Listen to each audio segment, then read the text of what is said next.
The earliest engagements with art that I can remember are being taken by my mom to the British Museum. I do remember really, really liking the Egyptian galleries and spending a lot of time there. When I was a kid in Lagos, I'd hear this amazing sound of people reciting with these incredible melodies, this call and response, and I was just drawn to it. This was one instance where I realized, wow, art can really make things visible that you can't experience visually in the everyday life.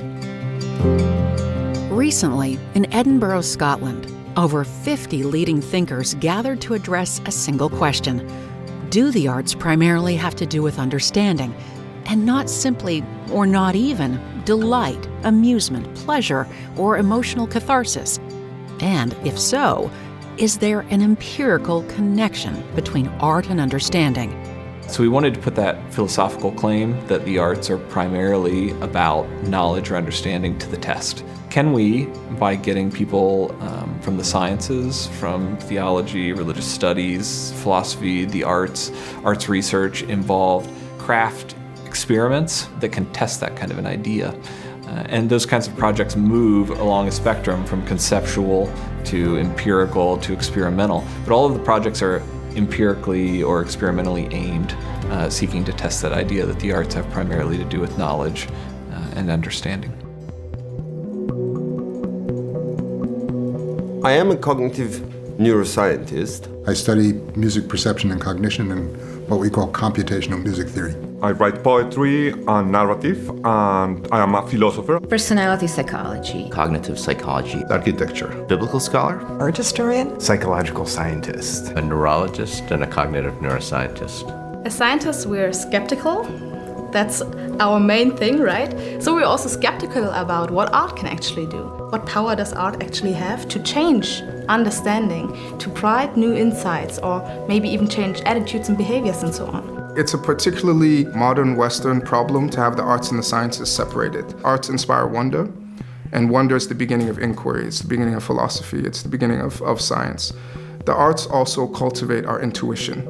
Colloquially, we equate science with knowledge and with the process of knowing, understanding, and we equate art with feeling or experiencing. Yet, we know from decades of research at the intersection of cognition and emotion that emotion and cognition are inextricably linked. But if you're talking about, the hard sciences like physics and engineering and biology, no way the arts can substitute for those. So the statement needs to be unpacked. When we have these jaw-dropping experiences in art, hearing a piece of music that just gives us chills and makes us forget where we are, that for me is a road to deeper understanding.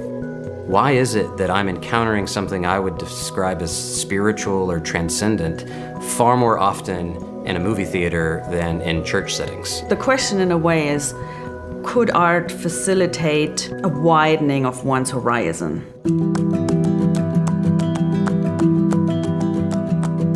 We are forming a laboratory of artists working together to explore the way in which artistic creation can make meaning of religious experience. We are using eye tracking devices to understand where people look when they are looking at a piece of visual art, be it a painting, a movie, a sculpture.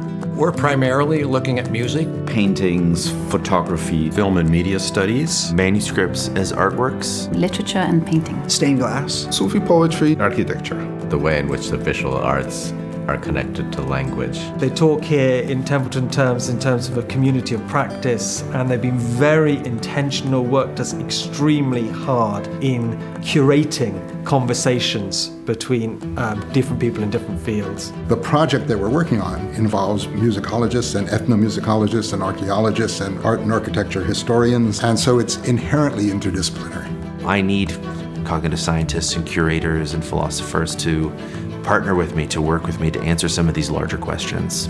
One of the exciting things about working with scientists on this project is finding empirical ways to demonstrate some of those areas of deeper understanding. I think that could turn out to be one of the most valuable aspects of this entire initiative. For sure, the arts can provide spiritual information. There is no question about it. Science can tell us why we might have evolved the capacity to grasp the beautiful, but it isn't going to tell us what is beautiful. It can tell us how it is that we can cognize right and wrong, but it can't tell us what is right and wrong. The sciences can do a lot, but they can't do it all. And so the arts and humanities are absolutely essential for helping us figure out what's good, what's true, what's beautiful. What should we hope for? I think it's Ian Rankin who said that the difference between life and fiction is that life doesn't have to make sense. The reason to make art is not to imitate or copy life, but to create some form of meaning. A great piece of music will have this moment of wondrous surprise that's repeatable. It's sort of like getting a joke and being able to tell it again and laugh again. I'm sympathetic to the idea that the arts must be taken no less seriously.